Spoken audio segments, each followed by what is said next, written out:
you the highlights in the genealogy, people that would be the most important people. You know, so it depends on how you think about those things. I don't know. I usually think the world is between 10 to 20,000 years old. That's what I typically come to that conclusion, based on like some other factors as well. But you know, it's where are we at right now? Around 690 BC or 740 BC is where we're starting at, to about 690 BC. So we're at past the Davidic kingdom, about 300 years. So the Davidic kingdom, you have Moses being around the year 1400 BC, or somewhere around there. Then you have the three United Kingdom kings being between about 1100 or 1150 to about 1000 BC. And now we're about 300 years past that. So they've been having all these various kings. We're in 740 BC. So we're far past the flood at this point. We're into the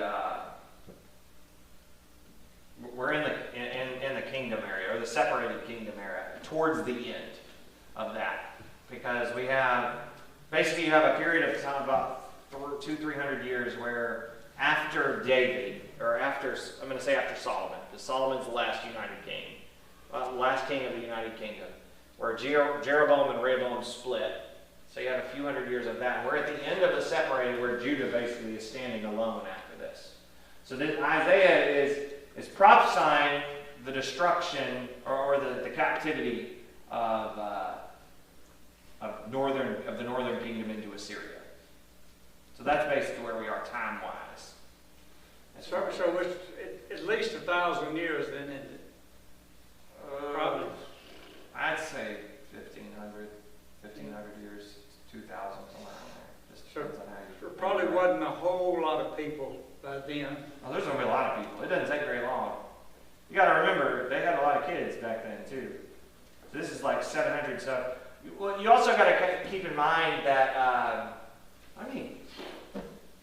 You're right about it being between 15 and 1,600 years after the flood, because I looked it up, and he's hit it right there on the nail there. See, Leon's saying I'm right. That's.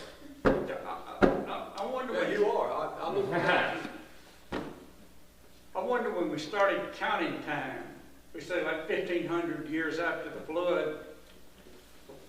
Did we go 1,500 years back and start time, or started at the flood? So, well, everything began. The commonly accepted estimate of how many people there were around this time is going to be 70 to 80 million. 7 to 8 million? 70 to 80 million. Worldwide. Well, they all had to come from Noah. Noah's. Here's the thing, it does not take very long. I see you, John. It does not take very long for, I don't want you to just have to keep raising. I know. I don't want, it doesn't take very long. It doesn't take as long as you think. If you take a penny, so let me ask you this. I'm going to ask you this question. If I were to tell you, I'm going to either give you $1 million right now, or I'm going to give you a penny, and I'm going to double it every day for 30 days, what would you rather have? Take 30 days, double it every day. Penny. I'd rather have $1 million.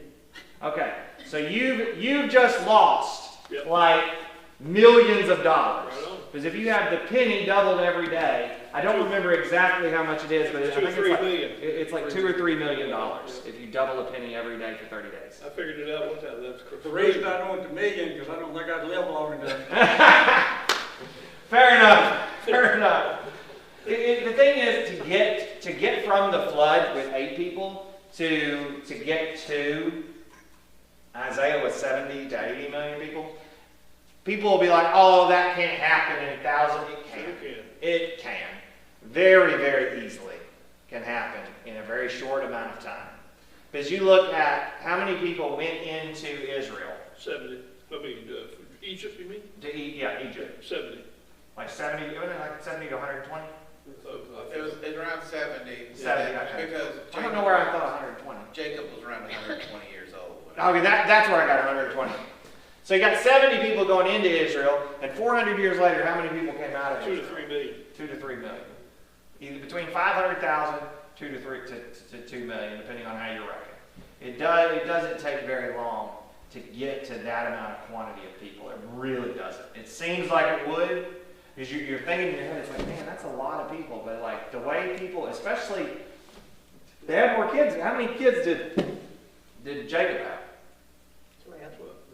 13. 14 counting the daughter. You can't forget the daughter. Yeah, can't get the daughter. Yeah. That's why Egypt wanted to kill him, the firstborn, stop him. Because they were reproducing so quickly. John, what'd you have? Well, I was gonna say to Richard's questions, you know, he's already kind of talking about the one is, they have people that have researched either from, and usually it's after the flood, to like the Tower of Babel. That's not much time difference there. That's direct descendants from Noah's children and everybody that did that. And only a couple, I think it's like 200 years or something. There's thousands of people already after the whole world was wiped. And there are individuals who have studied it, and they go back and do the math, they do mortality rate versus birth rates, and depending on what factor you put on those two things, you either have a slower or a faster increase in humans based on, you know, how quick are they dying, how quick are they having kids, and then how long do they live, and during that time, how long are they having kids during their life. So you got three main factors that for us is different today because we don't have as big a window for having kids as they did back then, or at least not that we believe we did. Not the majority of people. And then we also die earlier than they did back then, and you know, just different society changes and things like that. So what we see today, we would think, no, we couldn't do it as quickly, but that doesn't mean because their life, what it was that time after the flood to now, and their genetics and all that, it can be much quicker. And a lot of times we put limits anyway, just from our social constructs. You know, people aren't having, even today, having dozens of kids, but if you look at the 1800s, there's people that, it's not uncommon, they have 12 plus kids back then to work on the farms and stuff. Mm-hmm. So it does change that. And then two, the concept of time, that's just what that is. Stuff that, but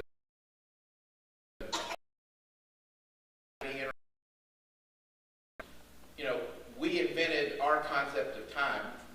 Nobody sit there and said there's 24 hours in a day. It's not in the Bible. God didn't say there's 24 hours. What is in the Bible is that he has day and night, and that's a day. And then we went and decided, well, we're going to divide it up into 24.125 hours. And then we started measuring all this stuff out so that we can communicate when and where.